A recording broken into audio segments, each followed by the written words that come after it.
নমস্কার বন্ধুরা, টিংলু টংলুর আরেকটি ট্রাভেল ব্লগে আপনাদের স্বাগত।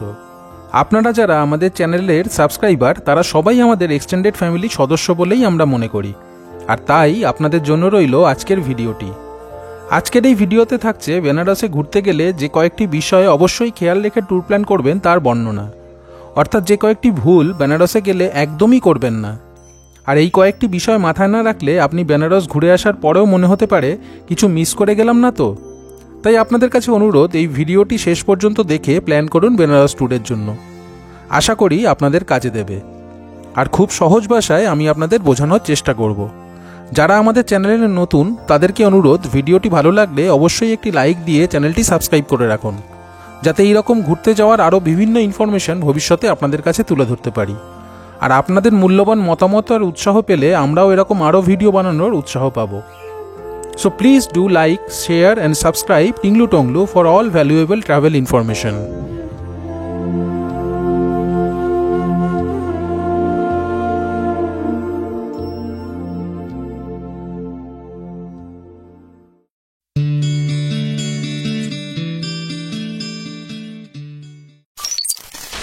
গদুলিয়া চকে থাকবেন না।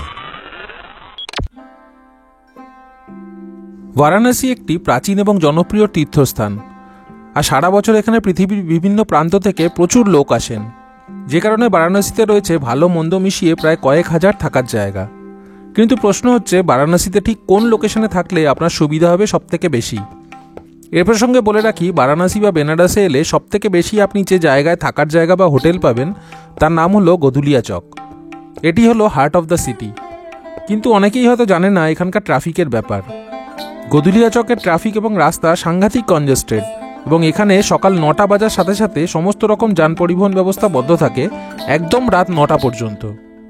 তাই স্টেশন থেকে নেমে যদি আপনাদের গদুলিয়া চকের কোনো হোটেলে যেতে হয়, সেক্ষেত্রে অটো, ট্যাক্সি বা রিক্সা যাই হোক না কেন আপনাকে নিয়ে এসে ছেড়ে দেবে এই চক পর্যন্ত।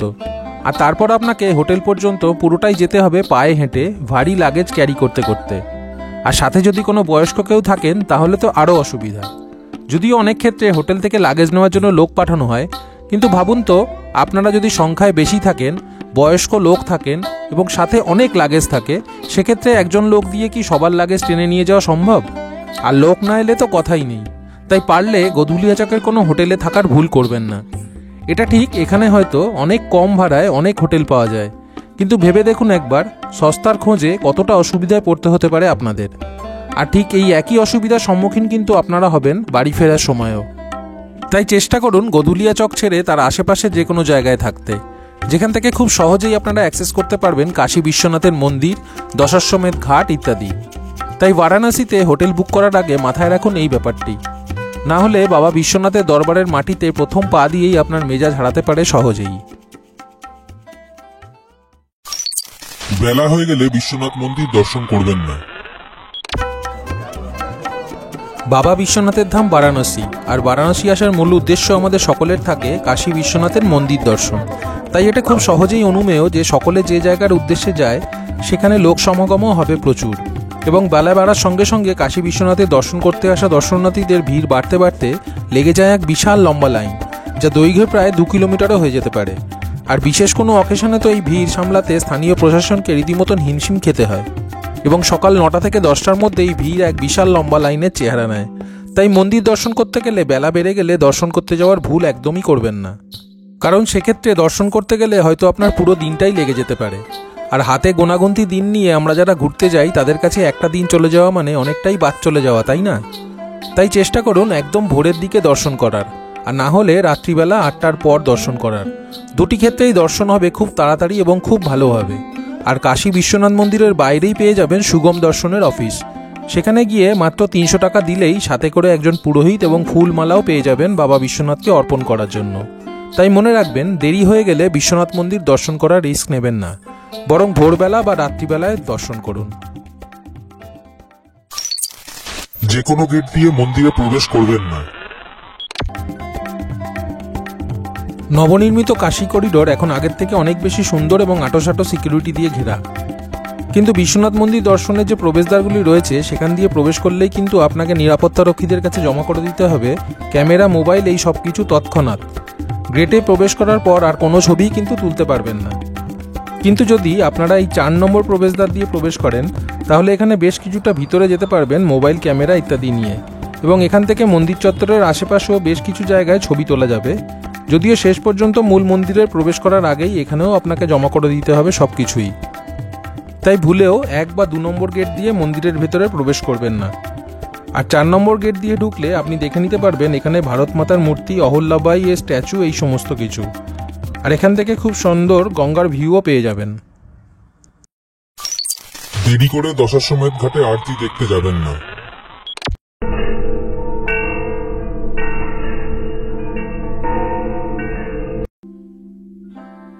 বারাণসীর বিখ্যাত দশাশ্বমেধ ঘাট এবং ঘাটের সন্ধ্যা আরতি। ভূভারতে এত জনপ্রিয় ঘাট আর আরতি আর কোথাও হয় না। কিন্তু একবার ভাবুন তো, আপনি যদি বারাণসীতে দশাশ্বমেধ ঘাটে আসেন এবং আরতিও দেখেন, কিন্তু সেটা অনেক পেছন থেকে বা দূর থেকে, তাহলে কি ভালো লাগবে? আমাদের তো একদমই ভালো লাগবে না। তাই এই আরতির মজা নিতে গেলে আপনাকে বসতে হবে সামনাসামনি। তবে অত সহজে আপনি এখানে এলেই সামনে থেকে বসতে পারবেন না। তার জন্য আপনাকে আরতি শুরু হওয়ার অন্তত 2 ঘন্টা আগে এসে বসে থাকতে হবে সুবিধা অনুযায়ী। অর্থাৎ সন্ধে 6টায় আরতি শুরু হলে আপনাকে যেতে হবে অন্তত বিকেল 4টে। দেরি করে গঙ্গা আরতি দেখতে যাওয়ার ভুল করলে কিন্তু সেই অনুভূতি পাবেন না যেটা আপনি একদম সামনে থেকে বসে অনুভব করবেন।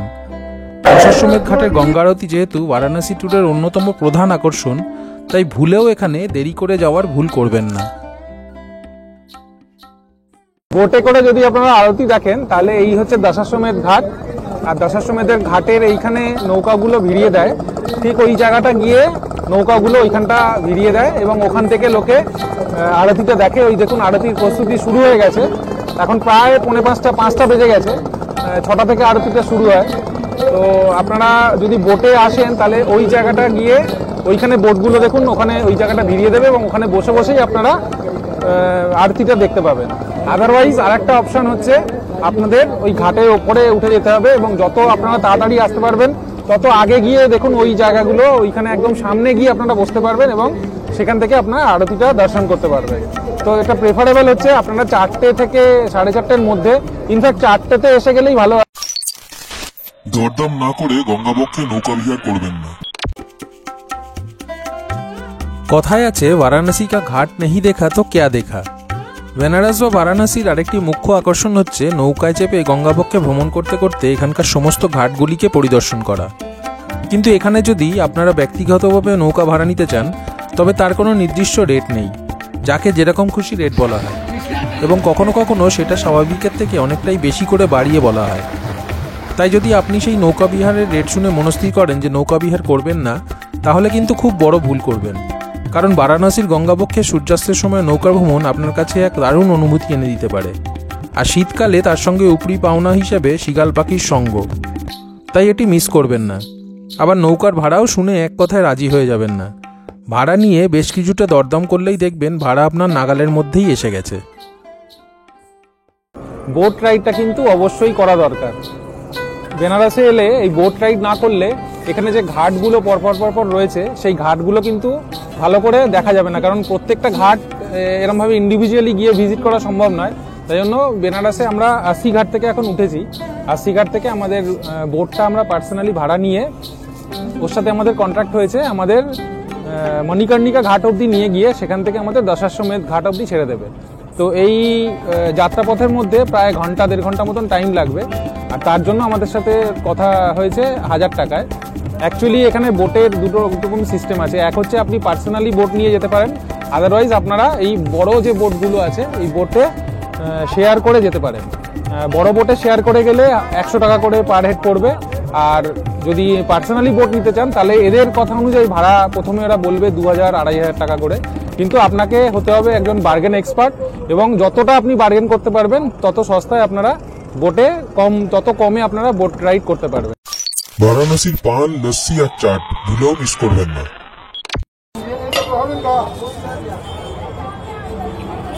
বারাণসীতে এসে বানারসি পান এটা ছাড়া বেনারস ঘোরা কিন্তু কখনোই কমপ্লিট হবে না। তো বেনারসে এলে অবশ্যই যেটা মিস করবেন না সেটা হচ্ছে একটা পান খেতে। বারাণসীতে এসে আপনারা যাই খান না কেন, একটি বারাণসী পান, একটি পেহেলবান লস্যি আর একটি কাশি চাট ভান্ডারের চাট খেতে কিন্তু ভুল করবেন না। যে তিনটির কথা আমি বললাম সেই তিনটি অর্থাৎ পান, লস্যি এবং চাট যে যা নিজস্ব পরিচিতি করে নিয়েছেই বারাণসীতে। তাই এগুলো খেতে ভুলে যাওয়ার ভুল একদম করবেন না, কারণ এই রকম স্বাদ আপনি ভূভারতের আর অন্য কোথাও পাবেন না।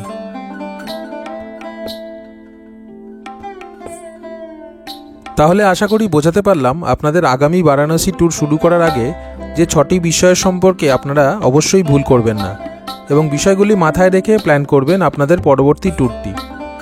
আপনার মূল্যবান মতামত জানান আমাদের কমেন্ট বক্সের মাধ্যমে।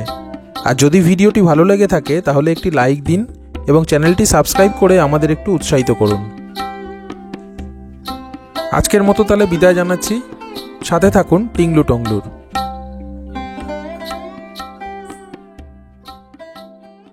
হ্যালো, আমি আপনাদের হোস্ট দেবাশিস, আমি সায়নী, আর আপনারা দেখছেন টিংলু টংলু ফ্রম বেনারস। আমরা যেখানে যাই সেখানের ভিডিও আপনাদের দেখাই। আর যদি আপনাদের এই ভিডিওটা ভালো লেগে থাকে তাহলে অবশ্যই করে দেবেন একটা লাইক, আর চ্যানেলটিকে সাবস্ক্রাইব করে বেল বাটনটি প্রেস করতে কিন্তু ভুলবেন না, যাতে পরবর্তী ভিডিওগুলোর নোটিফিকেশন সব আপনাদের কাছেই আসে।